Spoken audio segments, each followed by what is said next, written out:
8वां अध्याय। प्रणव व्याख्या। ब्रह्मा जी बोले, हे मुनिश्रेष्ठ, जब हम दोनों का गर्व दूर हो गया तब सबके प्रभु, दीनों के पालक, गर्व हरण करता अव्यय शिवजी ने दया कर यह गंभीर वाणी सुनाई। हे देवताओं, ओम ओम। तब उस महानाद को सुनकर मैंने सोचा, यह क्या है? उसी समय देवों के आराध्य विष्णु जी ने उस लिंग के दक्षिण भाग में सनातन अकार को और उसके उत्तर भाग में उकार को देखा। फिर मकार को मध्य में और अंत में ओम को देखा, जो सभी सूर्य और चंद्रमंडल की भांति स्थित थे, जिसके आदि, अंत और मध्य का कुछ भी पता न था, तथा सत्य, आनंद और अमृत स्वरूप परब्रह्म प्रायण ही दृष्टिगोचर हो रहा था। परंतु यह कहां से प्रकट हुआ है? इस अग्निसदृश तेज की हम परीक्षा करें और इसके नीचे की ओर जाकर देखें। हम उस वेद शब्द से उत्पन्न वेद वाले विधान का विचार कर ही रहे थे कि उसी समय वहां एक परम ऋषि का आविर्भाव हो गया। विष्णु जी ने उस ऋषि से पूछ समझकर एक दूसरे ब्रह्म श्री शिवजी का ज्ञान प्राप्त करना अविनाशी है, वाणी से अगमय है, मन का गमय नहीं है और केवल एक अक्षर ओंकार से ही जाना जा सकता है। वही एकाक्षर ब्रह्मा, सत्य, परम कारण, आनंद, अमृत, परात्पर और परब्रह्म है।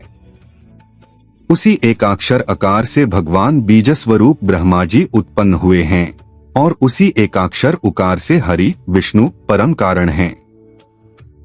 फिर उसी महेश्वर से नीलोहित महादेव जी प्रकट हुए। परंतु सबका सृष्टिकर्ता अकार ही है। उकार मोहन करने वाला है और मकार तो नित्य ही अनुग्रह करता है। मकार विष्णु और बीज है तथा अकार बीज है। इसी प्रकार उकार रूप प्रधान पुरुष ईश्वर हरि हैं और बीजी बीज तथा योनि यह नाद संज्ञा वाले महेश्वर ही हैं। इन्हीं प्रभु के बीजी के लिंग से अकार और उकार रूप में योनि में गिरकर चारों ओर बढ़ने लगे। उससे स्वर्ण का अव्यक्त अर्थात न जाने योग्य और अलक्षण अर्थात लक्षण से रहित एक अंड उत्पन्न हुआ, जो बहुत वर्षों तक जल में स्थित रहा। 1000 वर्ष के बाद भगवान ने उसके 2 भाग किए। जब जल में स्थित उस अंड को ईश्वर ने व्याप्त कर 2 भाग किया, तब उसका सुवर्णमय एक कपाल ऊपर स्थित हुआ, जिससे द्युलोक प्रकट हुआ और कपाल के नीचे के भाग से 5 तत्वों वाली पृथ्वी प्रकट हुई। फिर उस अंड से मकार नामक 4 भुजा वाले भव अर्थात शंकर प्रकट हुए, जो सब लोकों के रचिता और वही 3 रूप धारण करने वाले प्रभु हुए। इसी कारण यजुर्वेदीय मंत्रों में इन्हें ओम कहा गया है। यजुर्वेद के वचन सुन ऋक और साम ने भी सादर हे हरे ब्रह्मन कहा। तब इस प्रकार इन देवेश को यथायोग्य जानकर सबने उत्पन्न मंत्रों से महोदय महेश्वर महादेव भगवान की स्तुति करना आरंभ किया। उसी समय से विश्व के पालक भगवान विष्णु मेरे साथ ही उस एक सुंदर रूप को देखने लगे, जिसके 5 मुख, 10 भुजाएं, कपूर के समान गौर वर्ण, परम कांतिमान, अनेक भूषणों से विभूषित, महान, उदार, महावीर्यवान और महापुरुषों के लक्षणों से युक्त थे, जिन्हें देखकर हरि कृतार्थ हो तब तक परमेश्वर महेश भगवान प्रसन्न होकर अपने दिव्य शब्दमय रूप में स्थित हो गए। उस अगुण गुणातीत का शब्दमय रूप देखकर मैं भी अत्यंत प्रसन्न हुआ। फिर हम दोनों ने उन्हें नमस्कार किया। तत्पश्चात उनसे सुंदर 28 अक्षरों वाला वह मंत्र प्रकट हुआ, जो बुद्धिदायक और धर्मार्थ का साधन है।